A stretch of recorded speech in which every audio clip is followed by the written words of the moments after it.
Welcome to the Oracle by Polymarket, where we bring you news and analysis from the world's largest prediction market. My name is Will Ward, and I'm the editor of the Oracle. Before we begin, I have to remind you that nothing in the Oracle is financial, investment, legal, or any other type of professional advice. Anything provided is for informational purposes only and not meant to be an endorsement of any type of activity or particular market or product. Terms of service on polymarket.com prohibit U.S. persons and persons from certain other jurisdictions from using Polymarket to trade, although data and information is viewable globally. Welcome to the Oracle by Polymarket. I'm talking today with Jeff Park, who's the head of alpha strategies at Bitwise Investments, which is a crypto-focused investment advisory. Jeff, the first thing that caught my eye was your post in November, where you talked about something that you called the radical portfolio theory, which is basically like a completely new interpretation of the traditional 60-40 stock bond. And in there, in addition to stuff like crypto, you have this 10% basket, which is like betting, professional gambling, sports betting, and prediction market trading.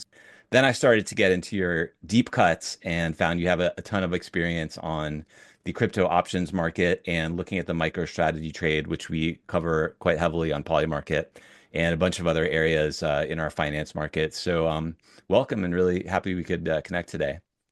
Yeah, thanks for having me, Will. I'm so pumped to be here. Polymarket, to me, represents one of the most profound things that could happen in the information market. So I think everyone should pay attention to it, and I'm happy to be a part of that journey.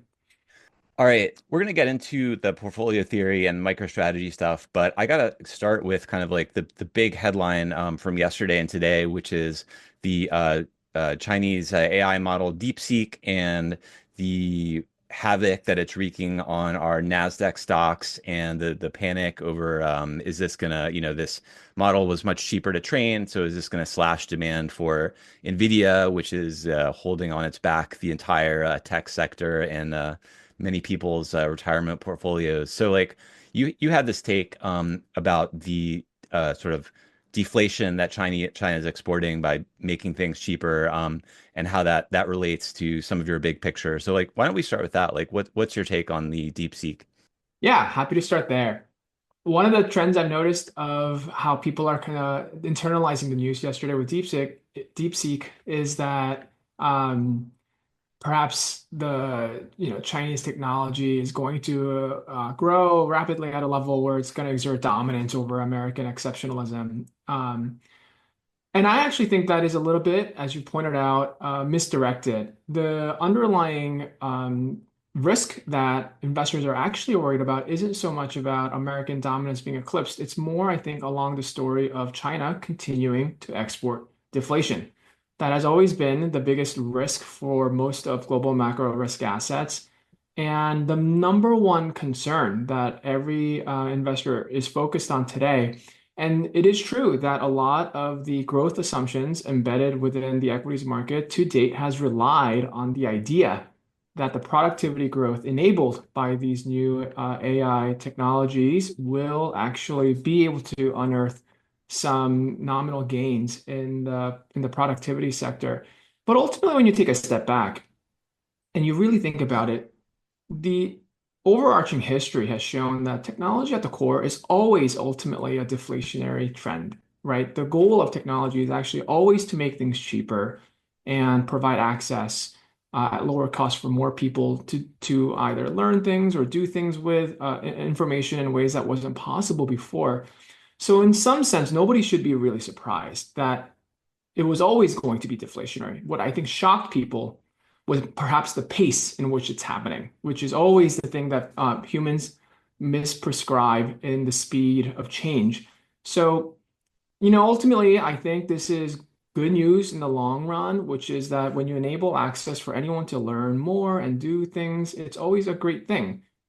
Where I think it's also really interesting for companies like Polymarket and others are they're essentially benefiting from this tailwind in permitting the information market to be more accessible to people, where now with the backbone of crypto, in addition to just learning, maybe now we have the chance to do something about it, which I think is really the reason why there's actually other ways to participate in the productivity gains outside of the traditional way we think about nominal GDP growth. So I guess there's two follow-ups I have on that. Like there's one, there's this idea of like the AI trade, and there's kind of like two pieces of it, right? Like there's the first piece where it's like everyone's gonna max out on NVIDIA chips, and then it's gonna trickle down to the memory producers. And this is like the Citrini research. Like I'm a big fan of his.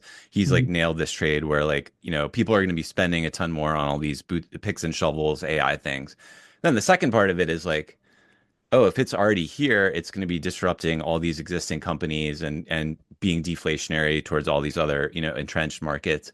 So like, do you think that like we're just basically in that part B already, and it's just we've already bought enough NVIDIA chips, and now we're going to be seeing the deflationary part of it? And then secondly, like how do you connect that to crypto? Like I think in your follow-up to that, you said basically like Bitcoin is the antidote to these like deflationary trades. So like, is that what you're saying? Like we're basically in this part two of the trade now. Yeah, that's definitely right. I think at the core, the reality is that technology growth is always a little bit path dependent. And what might have been the initial investment to get something from zero to one is not the thing that takes it from then one and beyond. And what we don't know for certain today is just exactly how DeepSeek in itself was trained. And I know there's a lot of stories coming through today, even wondering with some cynicism as to what is being represented by the company as being accurate or not. But the reality is, you can almost imagine that at some level, the kinds of inferences that people might be doing upon a base layer that may be more intensive is that it does actually maybe require less computation in the future and can be done differently.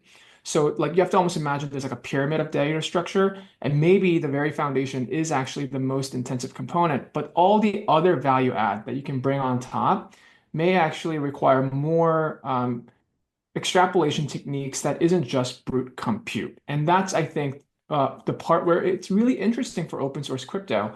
Bitcoin is a little bit different because I think of it as a store of value, as something being resistant to the deflationary trends in general as a store of value.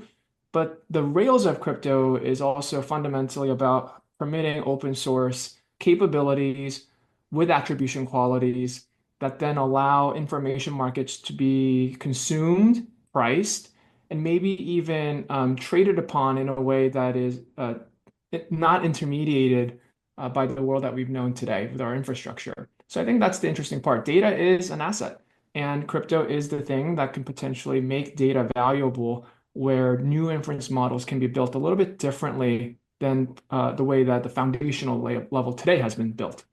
All right. So I want to zoom out a little bit and get to your overarching portfolio theory. So you had this amazing post, which we'll link to on your Twitter, about the radical portfolio theory.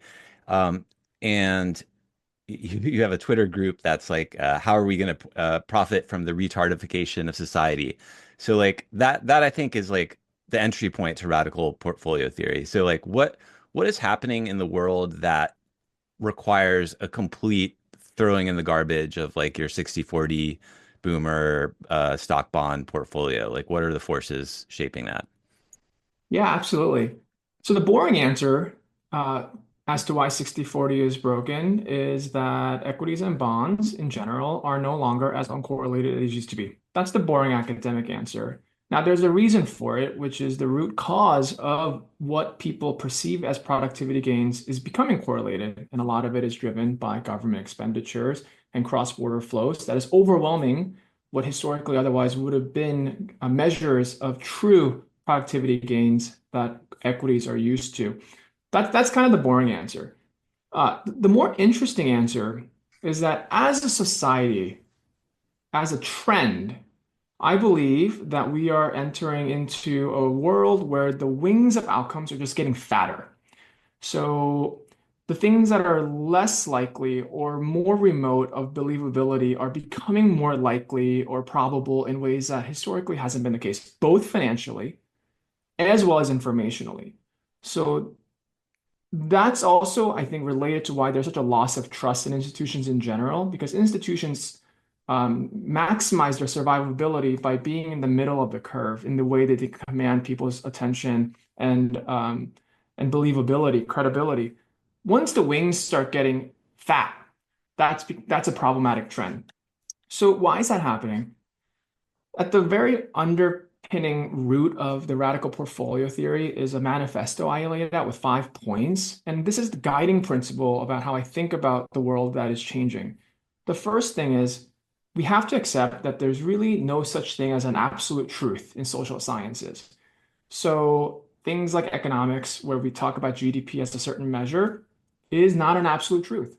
That is a social science, a way to conceive of people to have an ability to converse intelligently and make intelligent decisions. And so at the core of this is that the opposite of misinformation is actually not truth, but it might rather be state-controlled information. And this is related to the political energy that I think is now emerging, which is that there is a sense of rejection for what the media is controlling as state-controlled information and people seeking other things that may deviate from that course. That fattens the wings on the information market. The other thing that's been happening is that it is absolutely true that the world is becoming more centrally managed than ever before. There's such growing unease, I would say, with the interconnectedness of the entire global economy. In addition to things we're seeing in financialization, the fact that the Mag 7 commands the financial markets in ways that indexing now forces participation in certain stocks in ways that it historically did not, means that everything is becoming more centrally managed. And so you have to then almost imagine that part of how we're going to benefit outside of the 60/40 is being hedged against that outcome. So you have to think about outcomes with a little bit more autonomy and self-determination. The most important thing at the end of the day, I think, is that the monetary regime is fundamentally broken. So as we talked about, it's no longer the idea of this invisible hand that, is driving rational economics of profit. It's really large cross-border flows of like sovereign actors that are just overwhelming the efficient market. And so this really underscores the importance of actually removing yourself from that global carry system. And to do that, you have to find assets that are not participating in that abundant manufactured liquidity model, which is why I think crypto is really interesting because as financial assets represent this like abstract monetization and manipulation almost of time and what it can do with a yield curve, hard assets actually remove themselves from that entirely because it can't really participate in that kind of financialization at the core. So information markets, I think, is also one of those. Um, and so the ultimate thing is, the most important thing that I tell young investors is we have to think about the world in a probabilistic mindset. All of these things is increasing the volatility in the world. It's increasing the tails, and it's actually making things unknowable. And so rather than being deterministic about the world in like a black and white way, you have to understand there's a spectrum of outcomes that's possible, and that people's belief system also lie in a spectrum. And having that probabilistic mindset is actually the most important thing to unlock your own productivity gains in an investing framework, um, and also actually just the world in general. So the two concepts that were really interesting to me that you're organizing this portfolio, it's not really, the 60/40 isn't asset classes, it's actually compliance versus resistance. So you have 60% compliance and 40% resistance. And the second way that you're constructing this is this idea of the global carry trade. So I'm familiar, the carry trade, you buy one currency for a low interest or borrow a currency for low interest rate and put it somewhere to get a higher interest rate and just farm that differential. But I think you have a bigger conception of this like global carry system. Could you like unpack those two things, the compliance and then the global carry? Yeah. So the compliance framework is dictated by three prongs. One, these are centralized layers that are affecting the investment markets. Two, they're generally public as well as a utility, the ways that people are aware of what assets can be publicly traded. Um, and that brings liquidity. And ultimately, what this permits then is a system for the global carry trade. What do I mean by the global carry trade? As I've said, the world is more interconnected than ever. also happening in ways that are not just determined by trade, but by actual cross-border flows. So take, for example, Japan. Japan actually is the backbone how they're essentially permitting Americans to overspend, as well as now China permitting it through their holdings of our bonds and dollars. But Japan also buys American equities because they need that as their part of the asset liability ledger to imagine how they're going to potentially participate in the growth curve that they're financing through their cheap rates. So the very fact that Japan also owns American equities, which they're funding also through their cheap rates that are on the backbones of low US rates, shows you they're all part of the same system. So equities and bonds, even though people think it's separate things, and once upon a time it might have been, right? Once upon a time when there actually wasn't so much cross-border flows and sovereign actors, it could have been the case that they were a little more detached. But now we know for certain that they're actually not, and it's 100 of something. So the goal then is to find that other 40%. How can we define radically what the actual 40% is that's going to protect your portfolio from the world that we have known? And in that category, the complexion has to then look totally different from the way I described compliance assets, right? So one, instead of it being centralized, it might have to be decentralized because that in itself will make it challenging to actually manipulate liquidity and manufacture liquidity. Two, it may also have to look a little bit more private in nature than the way it exists in the public systems. Uh, and most importantly, it requires minimalist state intervention in the ways that compliance assets, like equities, for example, have maximalist state intervention in how it's regulated. And then you can imagine that's actually the hedge to the rest of what we probably have in most of our portfolio. And the reality is, historically, it's been very challenging to find those assets because if there isn't much publicity, if there isn't much liquidity, then we're talking about things that tend to be like low leverage in general. But it also is the case that things with low leverage actually has the highest volatility. And that's where things like information markets and crypto can be really interesting.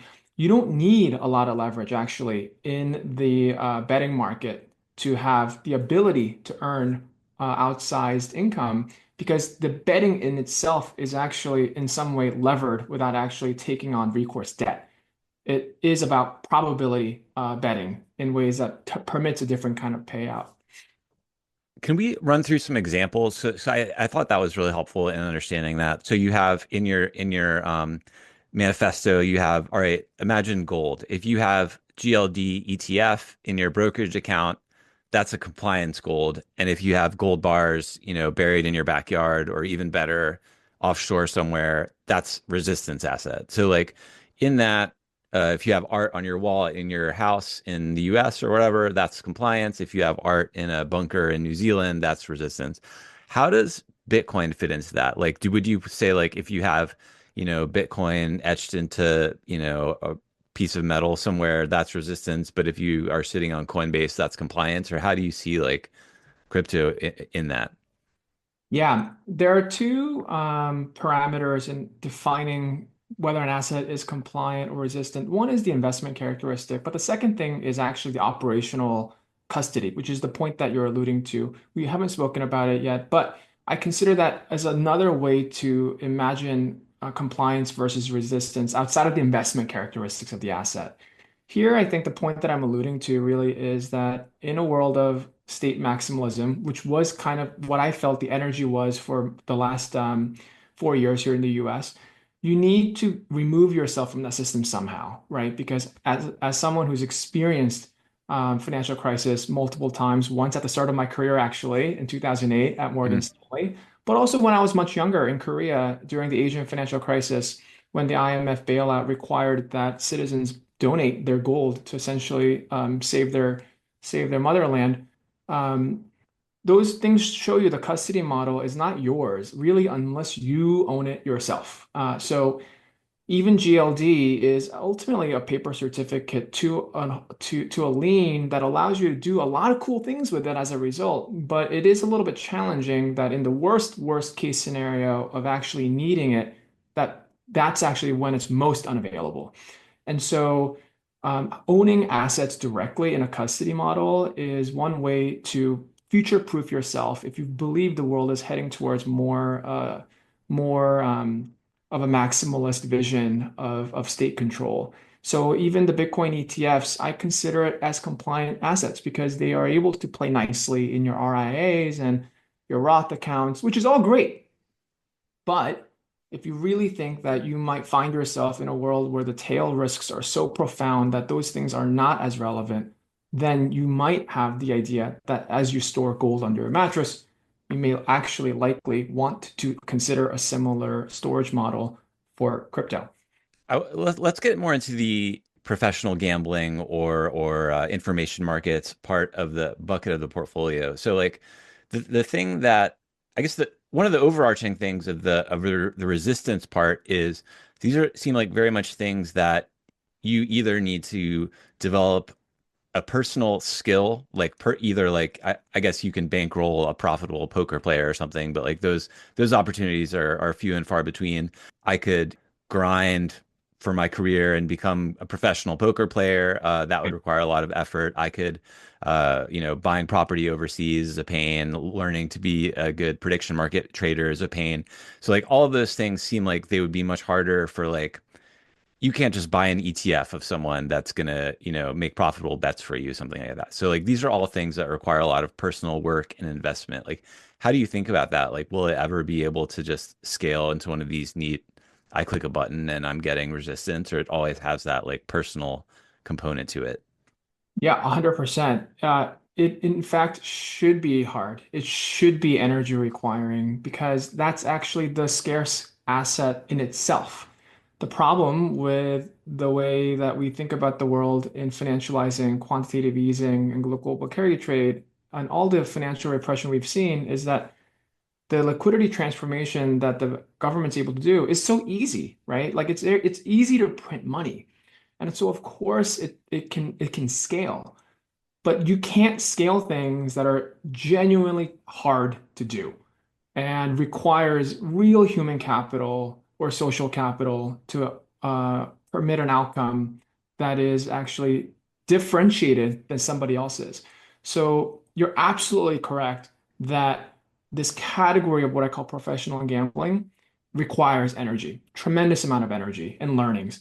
Now, that being said, just taking a step back, when I use the word professional gambling, I sometimes hear from folks that it is a sin because of the word gambling.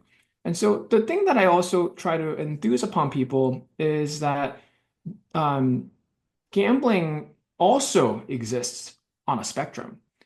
And one thing can be obviously good and one thing can be obviously bad, and many things sit in the middle. So, for example, slot machines.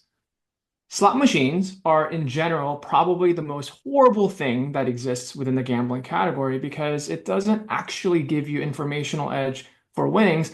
You're literally just playing because you have an addiction and a mental problem at some level. That's bad. That's like a public health thing. Now, on the very good side, insurance is good, right? And insurance is a kind of a way to think about the flip side of speculation, and people are making intelligent bets to provide insurance as a service.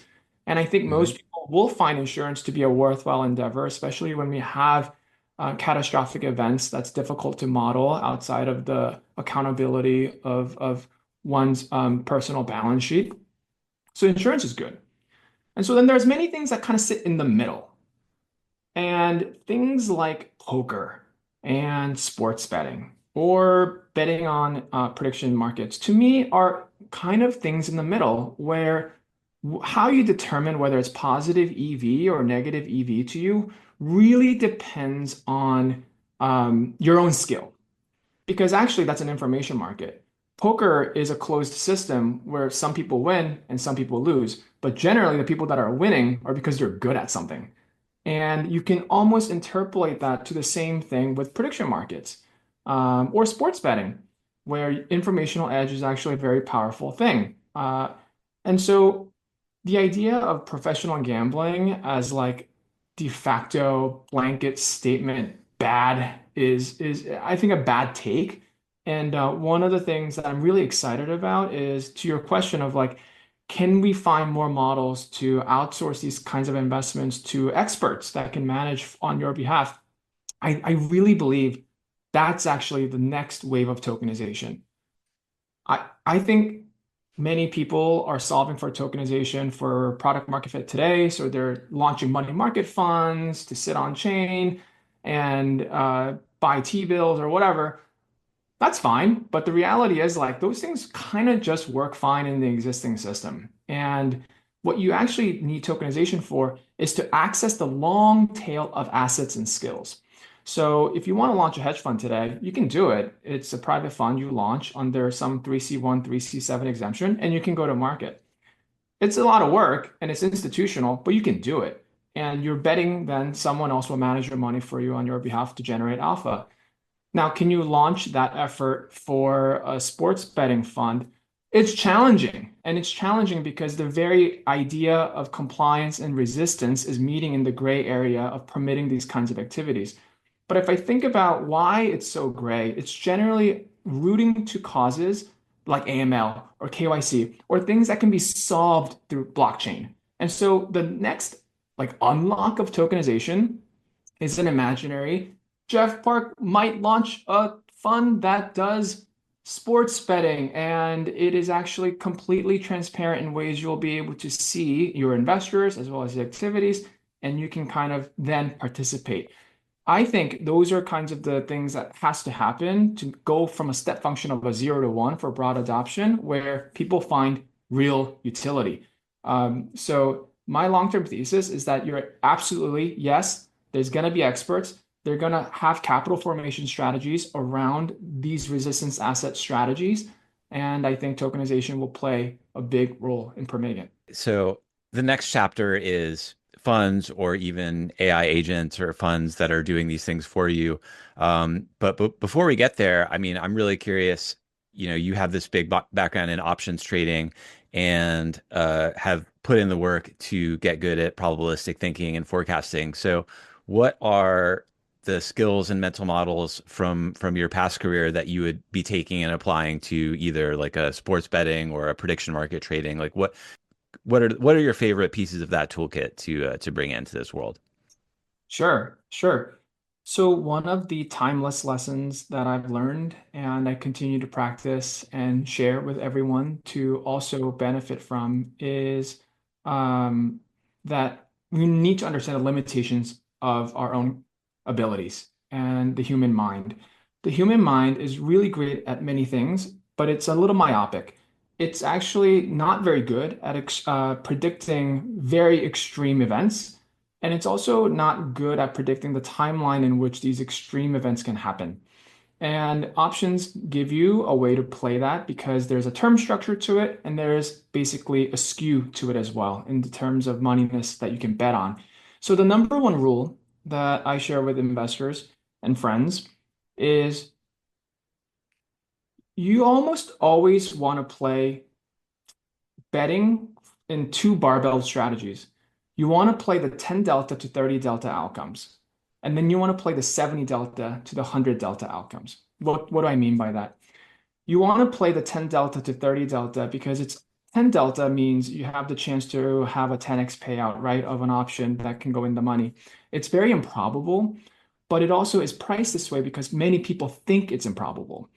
And that's actually where the greatest convexity lies when something that's 10 delta goes in the money. And the gamma pickup there can be massive. So it's easier sometimes to bet on very improbable things, but are possible, than trying to bet in the middle of the curve where the delta might be 40 or 60, and you're kind of wavering back and forth. Because actually, at that point, there's a lot of information symmetry. People are betting on outcomes that are hard to know because of the democratization of that information. So your edge is gone. And the 70 to 100 is another delta that's worth playing because 70 means that there's a fair amount of certainty that an outcome will likely happen, but also enough that people think it might not.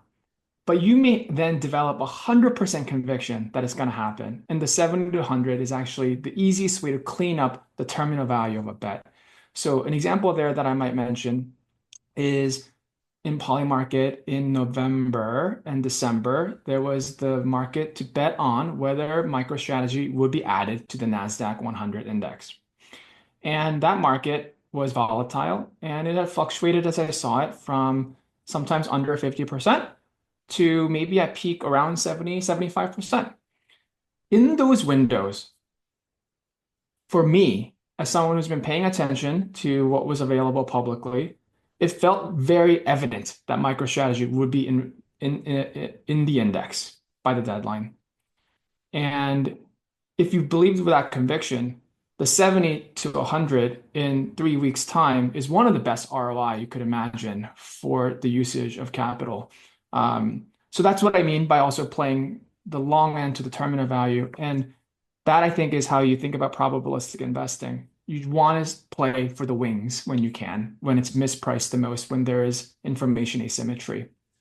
One criticism of prediction markets that you hear a lot is that they overprice, something that, may have a 2% is going to be priced at a 10%, or people tend to like overvalue these long shot bets. Does that create any problems like when you're trying to get these like huge returns on the wings?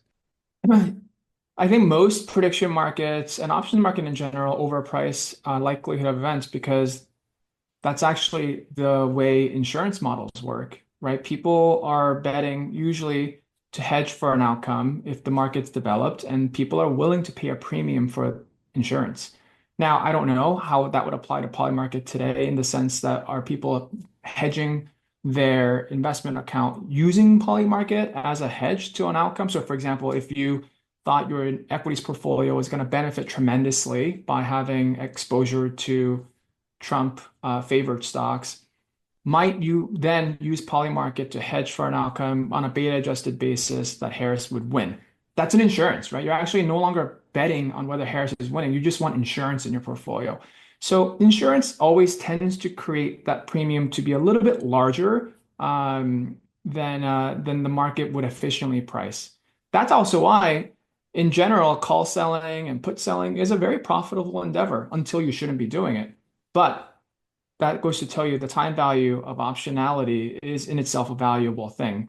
Um, that being said, I think there are still many things that are relatively mispriced in ways that Polymarket also permits so much permutations of the kinds of bets that are available.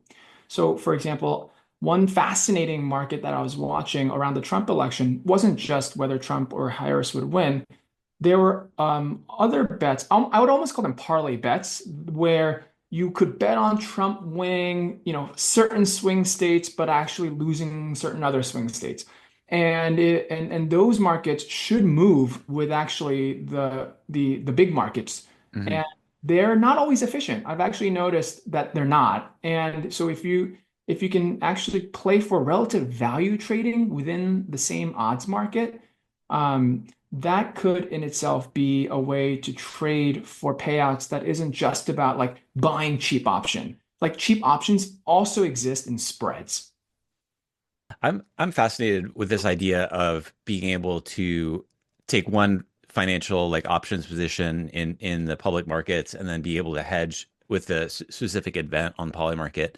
And you're talking about like individuals doing that. Do you see a world in the future where institutions are doing this, where hedge funds and companies are hedging their like intrinsic business risks or the risks of competitor drops X product or something like that, where these markets can actually just trade full blown institutional size for businesses or funds? In an ideal world, 1,000%. You almost already see it with the weather market in terms of how people are trading catastrophe bonds and reinsurance contracts, where these kinds of event-driven risk also need to be pooled and hedged differently. So there are kind of ways to play weather that is totally discretionary in nature. Now, the beautiful thing about weather is no one can control it. So actually, that makes it a little more Well, fair. I don't know. Uh, Talking to some people.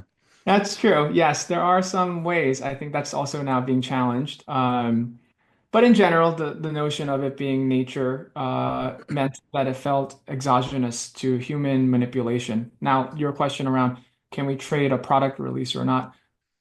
those things get trickier, right? Because these are events that are pushed by other individual actors. And the question of then market manipulation becomes a little bit sensitive on what events are bettable truly with perfectly fair information and what are not. But I think if you take, for example, elections should be perfectly fair and nobody should be able to influence the outcome in a way that can drive inside knowledge. If you believe that, that's a perfect market that should be something investors can bet on and hedge. That to me makes perfect sense to me that that kind of market will be relevant for institutional investors as they think about risk on and risk off sentiment to their equity holdings and their particular sector holdings.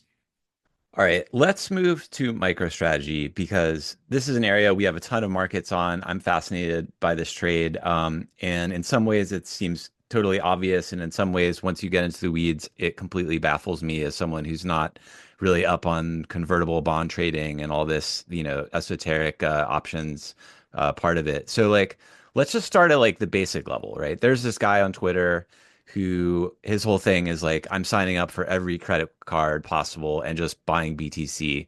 And he's up some crazy amount with like, Bitcoin more than doubling this year. So like, is MicroStrategy just like the publicly traded corporate version of that? Or what, like, break down the differences between like this guy YOLOing and Michael Saylor? Yeah, many, many differences, huge differences. And the devil's, of course, in the details. The first difference I would call out is MicroStrategy is paying 0% to borrow, whereas the guy on Twitter maxing out his credit cards, probably borrowing at double-digit yield. So already that is in itself incorrect and different from the Michael Saylor's thesis. You're not borrowing for free. The second thing um, is that if you are borrowing your credit card, you're actually taking some kind of personal recourse to you, right? And there's actually ways that could be problematic if you were to then file for bankruptcy. Um, and in Michael Saylor's case, the bonds are offered unsecured. So actually, there is no Bitcoin collateral that is being pledged at all in the ways that he is borrowing. So that also is a little bit different in the lien that can be expressed upon one strategy versus the other. Um, but the biggest difference ultimately is the guy on Twitter is a one-man show. He has no other counterparties that is providing an inefficient market. So you're just borrowing at expensive rates to buy. And what Saylor has actually tapped into is an arbitrage of mispricing amongst institutional investors, which is how do you convince somebody to lend you money for free? And how can you scale that to levels that ultimately benefit the equity holders? And he's been able to harness that energy by then actually rolling out these programs that do so. One of the things that's really obvious to investment managers is that there's been a lack of performance generally in the credit market. I mean, high yield bonds are, I think the spreads maybe at about 300 bips today, which is shocking to see, kind of with where actual risk-free rates are. So, credit markets are hurting for performance relative to government yields.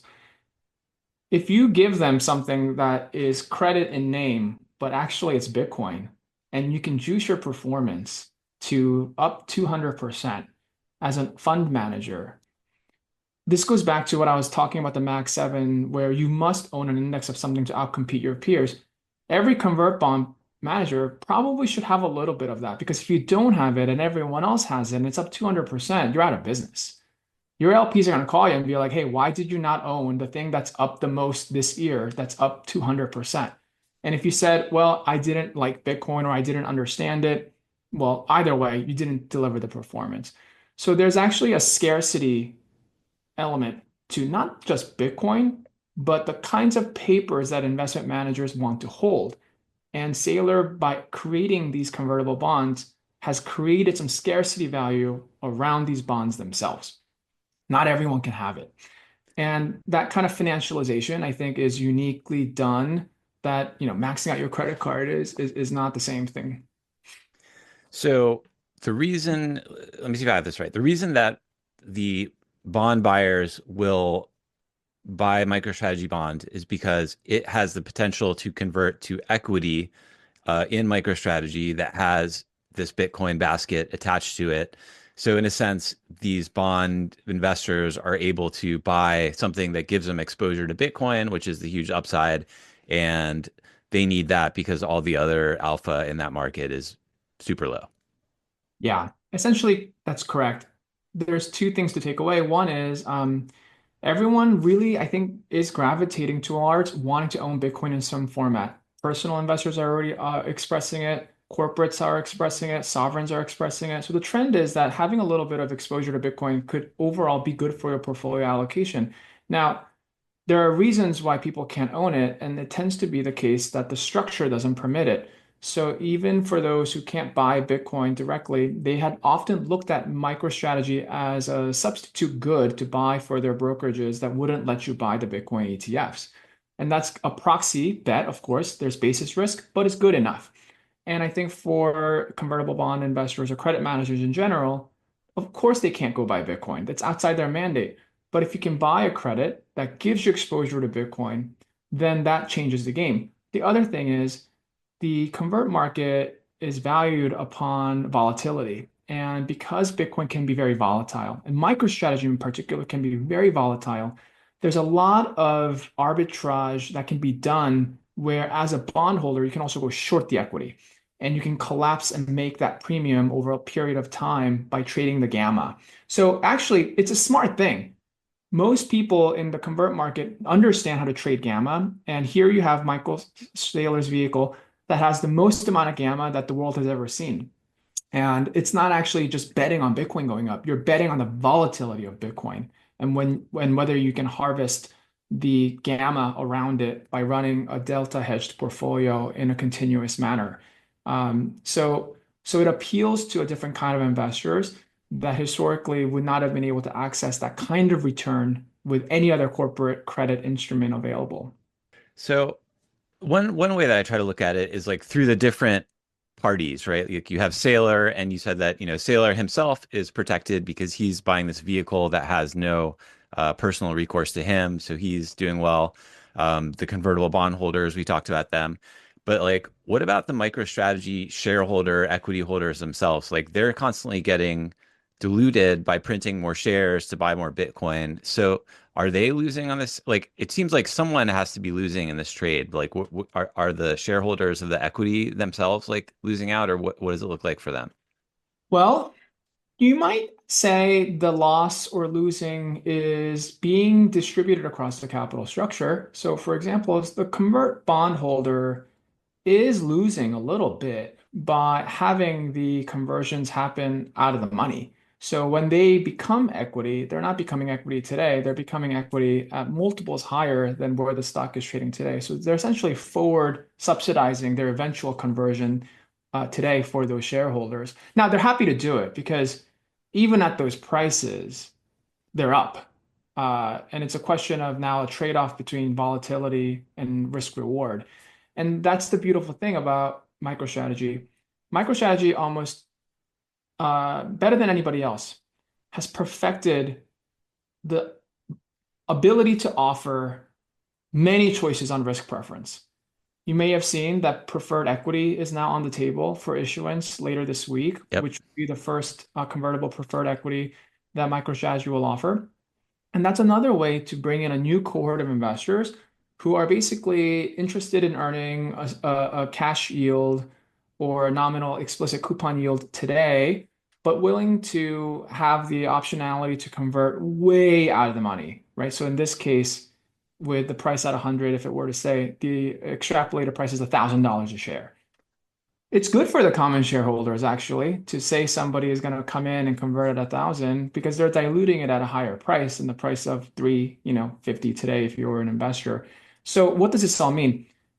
It actually works only because you believe Bitcoin is going to go up. If Bitcoin was not going to go up, then actually it wouldn't work because that's the fundamental thesis about why you're financializing the volatility of this asset class. So actually, who's losing? The people who don't own Bitcoin are losing. They're the ones that are subsidizing Bitcoin's gains that is then redistributing the return profile and risk preference of Bitcoin's gain into these different parts of the capital structure based on the risk preference they've expressed at the onset of the trade. So the losers are those who are not holding Bitcoin and perhaps just general global debasement as a whole. The other question I have about this is that this idea that the bonds are not collateralized by Bitcoin. So I understand that you can sell, the bond with no collateral, but in a situation where MicroStrategy can't repay, the whole point is that the bondholders could force the company into bankruptcy, at which point they own all the assets, right? They own everything that would be left over, which would include the Bitcoin. Have I got that wrong, or like how is the Bitcoin truly on the table in a extreme downside scenario? Yeah, no, I think that's correct. That's correct, unless there was some exorbitant fraudulent conveyance type of maneuvering that happens sometimes within the credit world. That is the base assumption. Um, I think the nuance there is actually most of the times credit doesn't default and go bankrupt when it's impaired. It restructures. So chances are, if there was a very dire situation in the capital structure where you thought the equity was being impaired, it's actually more likely that the debt will be restructured and refinanced and rolled in a way that permits this company to still exist in form.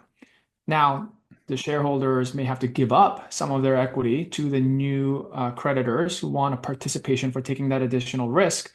But the reality is that it's not so black and white. It's not that if Bitcoin goes to 30K, the company goes bankrupt.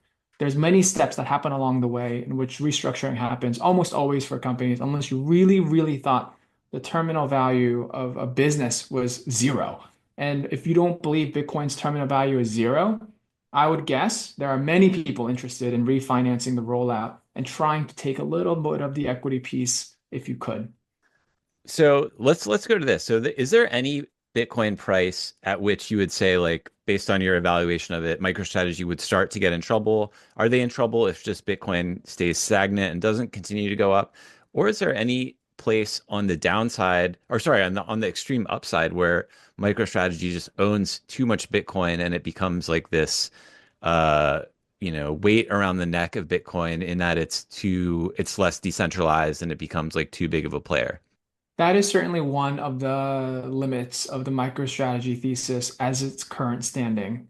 Um, this is a Sailor specific risk, as I like to think about what are the ways that MicroStrategy could fall out. And it won't be because of a liquidation of the Bitcoin holdings. Rather, it is more likely to be that question fundamentally, as you asked, how much is enough for MicroStrategy to own the total supply available for Bitcoin without compromising the entire experiment and thesis and ethos behind the network and its constituents. And treading that line carefully will be important because at some point the company will have to change in its financing arbitrage strategies. I think there's a lot of things you can also do with Bitcoin, by the way, as an internally managed strategy that generates yield. And that could be one evolution of MicroStrategy in the future. But that limit will be had. And the question is, what is that ceiling? The other thing is, there's a lot of financialization happening with MicroStrategy as the underlying. So if you look at ETFs like MSTX or MSTU, these are 2x levered MicroStrategy ETFs. And those flows can also sometimes overwhelm the underlying market dynamics of MicroStrategy itself. Just like the options market can sometimes be more dominant as a force than the underlying market of the stock itself can be. And so the thing that I pay attention to the most is one, the velocity of how quickly implied volatility changes for MicroStrategy, because that is ultimately the fuel in this complex as to how people are monetizing that premium. And the second point is actually global rates. This is where maybe it comes back to the radical portfolio theory. The beautiful thing about MicroStrategy's arbitrage is that it is taking advantage of yield repression. The fact that people are willing to lend you at 0% to buy Bitcoin itself is an incredible thesis. So if you thought in the future rates are actually going to come down in the Trump era, that it's 10 years not going to be at 4.7, but maybe it will move with the short end of the curve closer down to 3.5 or 3. That's also a great outcome for MicroStrategy. So there's actually a two-way bet. You're betting on not just the price of Bitcoin going up, but because it's a corporate wrapper that can access financing, you're also kind of betting on rates going down. So it's actually maybe the only vehicle of an investment you can express two views in one as a secular trend, which is I've called it being both short and long global carry at the same time. And last question on this. Have you heard of Fartcoin and Fart Strategy, the latest DeFi? So this was in Bloomberg. I was aware of it at the launch, but it's essentially a DeFi version of MicroStrategy on Solana, but for Fartcoin, where it's this on-chain entity that is trying to just issue its own debt and accumulate as much Fartcoin as possible. Like, is this just like one of the next flood of these things that are coming out? There's one for ETH, but like what do you make of that? And is there a difference between what that's doing and like what MicroStrategy is doing with the financial markets? Yeah, I think I don't know it super well, but I do remember seeing Soul Strategy. So I'm assuming it's like a similar interpretation of that using Fartcoin. The major difference is that MicroStrategy plays within the compliance framework, right? It's in the 60. Fartcoin's probably in the 40. And there's actually a lot of benefits of being in the 60. One, which is the ability to get margin, the ability to cross collateralize. So there's actually a lot of capital efficiency that comes out of MicroStrategy where an investor can actually start pledging some of their non-crypto equities or related assets as part of the way to fund the trade. So if you're a TMT fund manager and you're trading, MicroStrategy with Apple, you're getting haircuts and benefits that you're not going to get on, Fartcoin. So structurally, I think the capital efficiency is very different. Um, and then the investor base is diversified in crypto, sorry, in MicroStrategy than it is in crypto generally with meme coins, right? Meme coins are trading trend and momentum. And those things can be heavily autocorrelated in its price action, where when things are good, it's really good. And when things are bad, it's really bad. And that's actually the kind of thing you don't want that much leverage in. The beautiful thing about Bitcoin is actually you have a very diverse group of investors playing with very different risk reward outcomes and timeline above all in which they're betting. Whereas meme coin trading tends to be very low latency, short-term trading, which actually makes it difficult to put leverage into the system. So what I'm hearing is we need to expect a Fartcoin IPO at some point in the near future. If we have a Fartcoin ETF, you may have to revisit this question with me in another year or two. Okay, all right, we'll put that on the calendar. All right, let's move to the last part, which is just market hot takes. So I'm going to share my screen. We're going to click through some markets on Polymarket and get your rapid fire takes on it. Mhm. All right, let's go through the first one. Will a new country buy Bitcoin in 2025? That's sitting at 65% odds right now, down from a high of 13% higher a couple weeks ago. I think you're pretty bullish on this one. So what do you think? What do you think that the true odds are? And do you have any stabs at what country or countries it might be? So as I've shared with you prior, my favorite parts of betting is the 10 to 30 and 70 to 100. So this is squarely in the middle where I have very little edge to offer. But in general, I tend to lean bullish on this one. I do think you will see news of a new country buying Bitcoin this year. Um, I think with all the tailwind that is happening from a regulatory perspective, it seems more likely than ever that a new player would emerge. And actually, many have emerged already. The question, I think, is about how you declare it. And that's the level of contract specifications that people really need to study, in terms of like how will you define whether a new country has bought Bitcoin? If a Middle East country is found out that they bought Bitcoin rather than declaring it, how does that affect the actual contract payout? These details matter greatly. And I always tell people on Polymarket too, read the rules. The rules are super important. Um, which country is a fun question. I published a framework in the past about how to think about the nation state game theory of strategic Bitcoin reserves. And I have a Venn diagram actually to explain it, which is that you have to be in the middle of three circles to be the most likely candidate. One is that you need to be slightly adversarial or neutral to US policy and partnership in general. The reason I say that is because if you're a US partner, it's very unlikely you're going to be able to front run the US. You will have to announce it with global coordination. So it has to be, by definition, someone either adversarial or like neutral. The second circle is that it needs to be a country that is youth heavy, because politically that's where the win is going to be. If your country is not young, they're probably not that interested or invested in the outcome of it. So having a young population that gives you a political win is actually kind of important as well. And the third circle, and this is the most nebulous one, is that you need semi-open capital borders. So it can't definitely be closed, because if it's a closed border situation and you embrace Bitcoin, then you've actually kind of wrecked the psyche of your nation in ways that capital flows will be challenged. So countries like China and Iran, for example, can't, I don't think, ever do it. But it also has to be semi-open in the sense that it can't be like totally open um, because those things tend to then also be countries that have like partnerships with the US. So that's why it's its own circle. If you look at it and think about the countries that are in between all three of them, the countries that I published were Argentina, Nigeria, and Turkey. I think those are standout and important countries.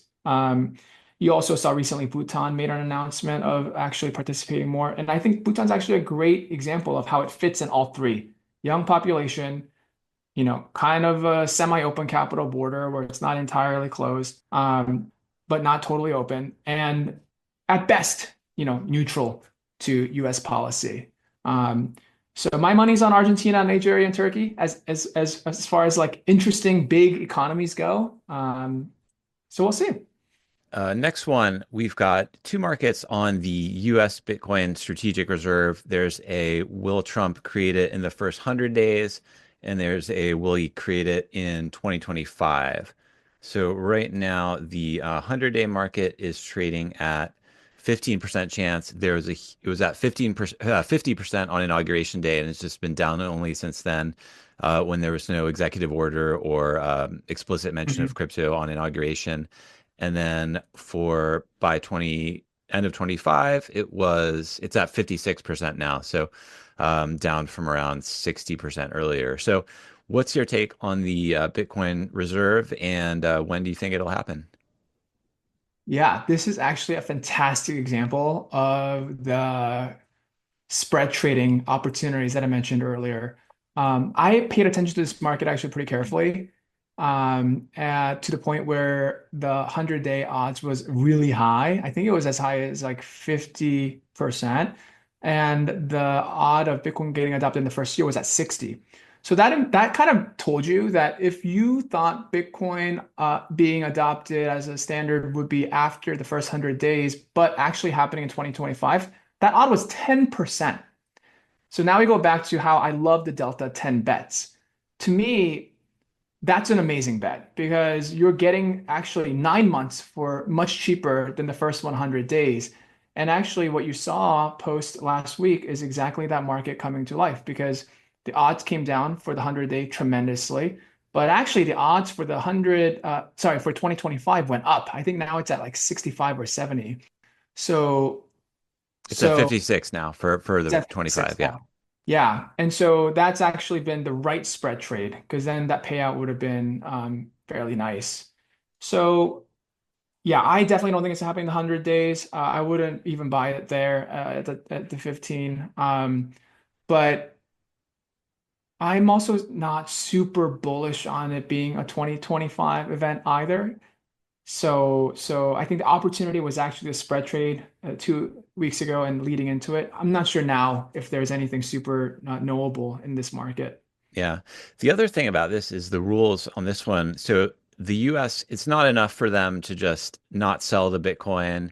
It has to be officially held as reserve status. So that's like seems like a much higher bar to cross. Like, do you have any thoughts on Bitcoin in terms of just like, is it enough that the government doesn't sell it? Do they need to be buying more? Do they need to buy more and actually say that this is backing the US dollar? Like, do you have takes on which way that will or should play out? Yeah, if I remember correctly, and I might be wrong, the contract specification for that bet forced that the US has to buy new Bitcoins, that it's not enough to like redesignate its current holdings through the bankruptcy estate claims as a part of the strategic reserve. It needs to actually go out and acquire new Bitcoins, if I remember Yep. correct. Yes. Yeah. And Yeah. Confiscating Bitcoin does not count as holding Bitcoin reserves. yes, that component I think is really challenging. I think it actually requires a lot of multilateral conversations within the administration of a government to go to execution mode. So that's why it feels to me at the federal level, it's not time. There's going to be, in my opinion, there's going to be a lot more signaling with global partners in the trades, US trading partners before we see this happen. We're going to have to see news that come out where Japan starts talking about it in coordination with the EU, with the United States. Like there has to be some coordinated action here, in my opinion. The US can't just like go rogue and do it alone because it'll piss off their entire trading partners, especially Japan, who, as I've mentioned before, is funding most of the US consumption today. So until you see those signs, I think it's challenging to think that market has any room to succeed this year.